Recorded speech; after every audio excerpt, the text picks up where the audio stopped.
Shiv Sena NCP के बाद कांग्रेस में जो हो रहा है वो खतरे की घंटी है। मिलिंद देवड़ा, बाबा सिद्दीकी के बाद अशोक चव्हाण ने कांग्रेस को टाटा गुड बाय बोल दिया।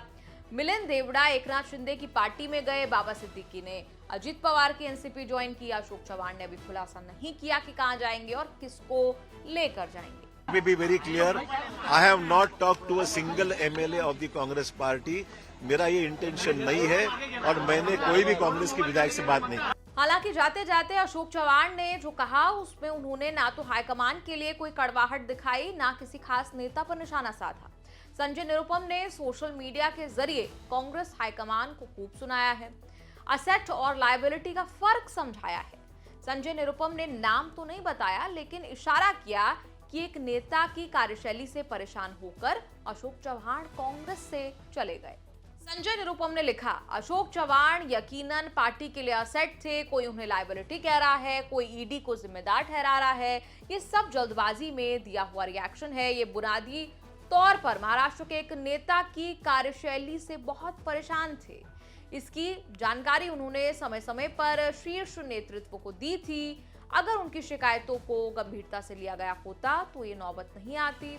अशोक चव्हाण साधन संपन्न है, कुशल संगठक है, जमीनी पकड़ रखते हैं और सीरियस नेता है।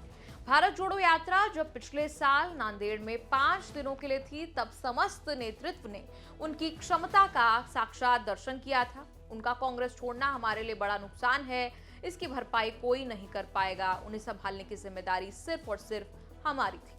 संजय निरुपम के ऐसे तेवर बता रहे हैं कि कांग्रेस में उनका भी मन नहीं लग रहा। हो सकता है कि किसी खास नेता की कार्यशैली से उनको भी प्रॉब्लम हो, उनके मन की बात वही जाने। लेकिन मुंबई में संजय निरुपम को लेकर बहुत तरह की चर्चाएं चल रही हैं।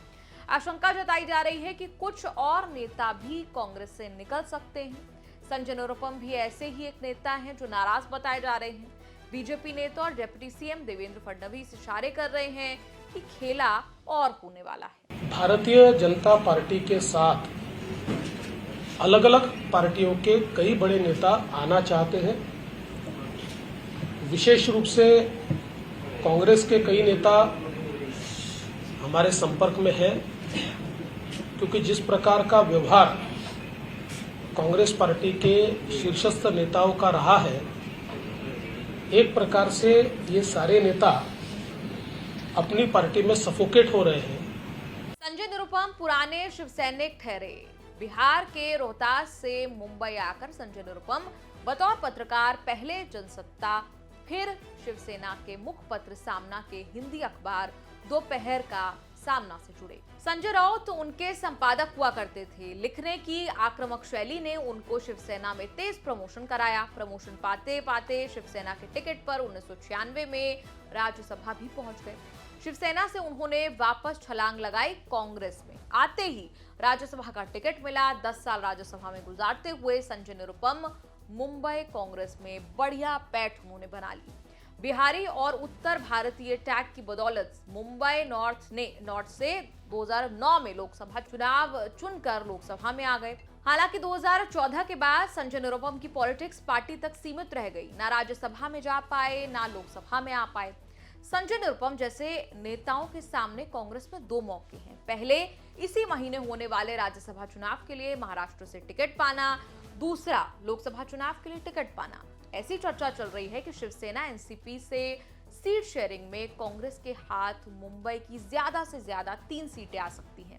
संजय निरुपम वाली मुंबई नॉर्थ सीट भी कांग्रेस के पास रहेगी या नहीं, इसकी कोई गारंटी नहीं है। हाल में कांग्रेस से जाने वाले किसी नेता को राज्यसभा का टिकट नहीं मिल रहा था। दक्षिण भारत को छोड़कर सारे देश में महाराष्ट्र अकेला राज्य माना जा रहा है जहां शिवसेना और एनसीपी तोड़ने के बाद भी बीजेपी की स्थिति इंडिया गठबंधन से कमजोर मानी जा रही है। लोकसभा चुनाव से पहले India today mood off the nation सर्वे में भी ये निकल कर आया कि महाराष्ट्र में बीजेपी अलायंस से बेहतर कांग्रेस गठबंधन कर सकता है। सर्वे के मुताबिक महाराष्ट्र की 48 में से कांग्रेस पवार उद्धव के एमवी अलायंस को एनडीए से ज्यादा 26 सीटें और 45% वोट मिल सकते हैं। एनडीए को 40% वोटों के साथ 22 सीटें मिलने का अनुमान है।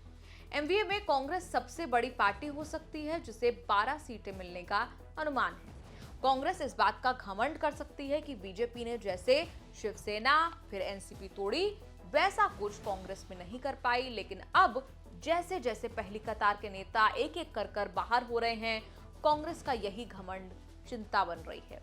मिलिंद देवड़ा और उनके पिता मुरली देवड़ा को मिलाकर कांग्रेस से देवड़ा परिवार का संबंध 55 साल पुराना रहा। बाबा सिद्दीकी करीब 50 साल कांग्रेस में बिताने के बाद कांग्रेस को अलविदा कह गए। इस पूरी रिपोर्ट पर आपका क्या कहना है? आप कमेंट्स में लिखकर अपनी राय जरूर दें और देखते रहिए न्यूज़ तक।